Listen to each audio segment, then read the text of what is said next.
Aunty जी की चिड़िया कामुकता स्टोरी इन हिंदी। हेलो दोस्तों, आज मैं आपको एक कहानी सुनाता। इस कहानी को पूरा सुना, आपको पसंद आएगी और हमारे चैनल को सब्सक्राइब जरूर करें। यह उस वक्त की बात है जब मैं के कॉलेज में पढ़ाई करता था। उस समय परीक्षा का सेंटर मुझे मेरे शहर से बाहर मिला था।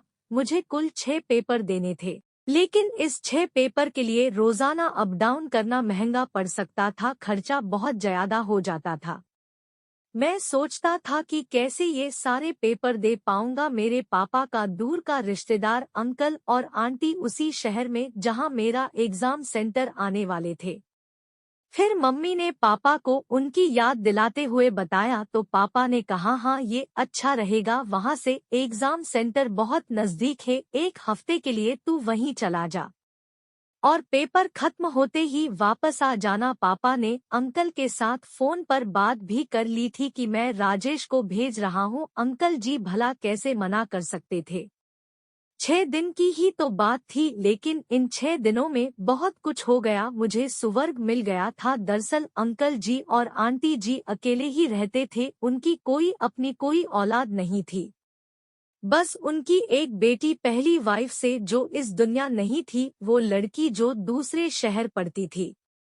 एग्जाम के 2 दिन पहले ही मैं वहां पहुंच गया था। अंकल जी थोड़े बूढ़े हो चुके थे, लेकिन आंटी जी की तो क्या बात करूं, वो तो अभी भी एकदम बहुत जवान लगती थी। आंटी जी का नाम उर्मिला था। उनके बाल एकदम लंबे और काले बाल थे। मुलायम स्किन और देसी साड़ी पहनकर घर में ऐसे घूमा करती थी जैसे कोई परी जमीन पर उतर आई। मुझे वो बहुत अच्छी लगती थी। वो एक हाउसवाइफ थी। मुझे तो उनके घर रहकर सिर्फ पेपर देने से मतलब था। ये सब कैसे हुआ आपको बताता हूँ। हुआ यूं कि 2 पेपर देने के बाद एक दिन रात को मैं थोड़ा रिवीजन करते हुए कमरे में बैठा पढ़ रहा था। मेरा दिमाग घूम रहा था, एक तरफ तो पेपर की टेंशन और दूसरी ओर बार बार आंटी जी का मेरी तरफ देखकर मुस्कुराना। मुझे अजीब लगा, तभी आंटी जी कमरे में आ गई। उसने रात कपड़े पहने हुई थी। आंटी जी बोली, अरे अभी भी पढ़ रहे हो, सो जाओ, थक जाओगे। मैंने ऊपर देखा, उनके बाल पूरे खुले हुए थे, लेकिन मैंने वो सब नजरअंदाज किया। मैंने कहा, ये बहुत मुश्किल होने वाला पेपर है, इतने पेपर और ऊपर से पूरे साल पागलों की तरह पढ़ना, सच में मैं पढ़ाई करते करते पागल ही हो जाऊंगा। मैं तभी आंटी जी बोली, अरे ऐसा मत कहो, तुम पास हो जाओगे। रुको, मैं तुम्हारे लिए कॉफी लेकर आती हूँ। अरे नहीं आंटी, अब रात को क्यों कॉफी बनानी है, आप रहने दीजिए, आपको तकलीफ होगी। आंटी जी, इसमें तकलीफ कैसी बात, मैं अभी आई। यह कहकर आंटी जी कॉफी बनाने चली गई और आंटी जी कुछ ही मिनट बाद कॉफी बनाकर ले आई और मैंने कॉफी पी ली। मैंने कहा, आंटी जी आप बहुत ही अच्छा खाना बनाती है और कॉफी भी। आंटी जी मेरे मुंह से तारीफ सुनकर मुझे शुक्रिया बोला और आंटी जी अंगड़ाई भर के बोल उठी, अरे बेटा, पता नहीं कितने सालों से मैं ये सब करती आ रही हूँ, अब तो जैसे घर के काम की आदत पड़ गई है। मशीन की तरह रोज जाग कर एक ही काम, घर का झाड़ू पोंछा, कपड़े धोना, बर्तन। इतना हुआ नहीं कि फिर से सफाई, अब तो होता ही नहीं है। ये सब मुझे तुम्हारे मुंह से तारीफ सुनकर अच्छा लगा। आंटी जी ये सब बोलती हुई भावुक हो गई थी और हल्का सा रोने भी लगी थी। मैंने उनके कंधों पर हाथ रखकर कहा, सबके घर में शायद ऐसा ही होता होगा, घर के काम की इज्जत बहुत कम होती है, लेकिन आप बहुत अच्छी हो। आंटी मुझे देखती ही रह गई। फिर मैं अचानक से उन्होंने मुझे हक कर लिया और काफी देर बाद आंटी जी स्माइल देकर कहने लगी, हाँ इतने सालों से तेरे अंकल ने कभी हक नहीं किया था, आज बहुत अच्छा लग रहा है। मैं उन्हें देखने लगा था। फिर वे बोली, अरे तुम्हारे माथे की लकीरें तन कर बाहर को क्यों दिख रही है। हाँ वो मैं खूब पढ़ाई करता हूँ ना, तो स्ट्रेस हो जाता है। आंटी जी ने कहा, मेरे प्यारे क्यों इतना पढ़ा करते हो, गर्लफ्रेंड क्यों नहीं बना लेते, कोई उससे बात करोगे तो मन हल्का हो जाएगा। अरे आंटी जी मैं कहाँ ये सब करूँ, ये सब मेरे बस की बात नहीं, मुझे तो अपनी तन्हाई ही ठीक है।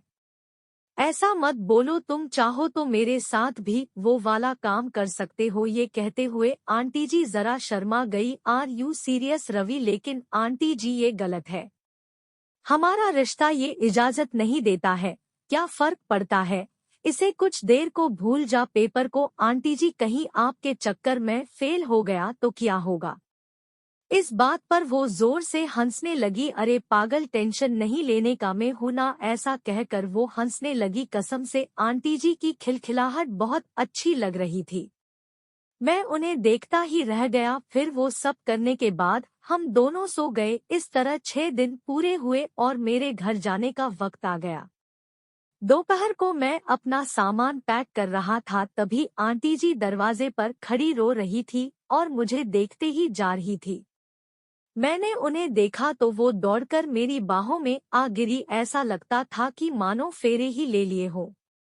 अब तुम ही मेरे पति हो, तुम मुझे छोड़कर यूं नहीं जा सकते। सच में आंटी ने मुझे अपने पति की तरह ही ख्याल रखा था।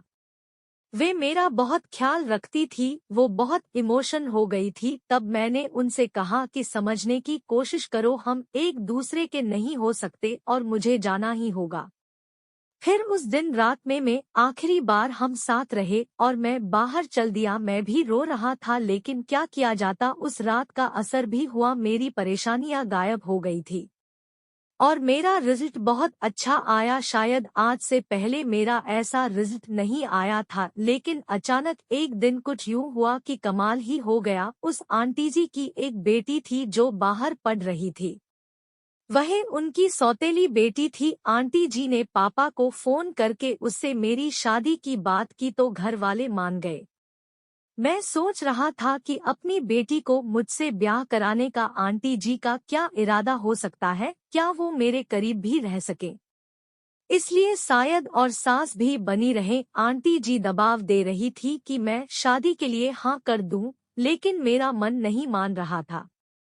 फिर मैंने आखिर में हाँ कर दी और मेरी शादी हो गई। जब भी मैं अपनी ससुराल जाता हूँ तो आंटी जी मेरे साथ वो काम करती, फिर आंटी जी मुझसे खुश हो जाती। लेकिन मेरी बीवी भी बहुत अच्छी है। अब बस मुझे डर ये था कि मेरी बीवी को मालूम हो गया तो उस पर क्या बीतेगी, मैं यही सोचता, मगर आज तक ऐसा नहीं हुआ।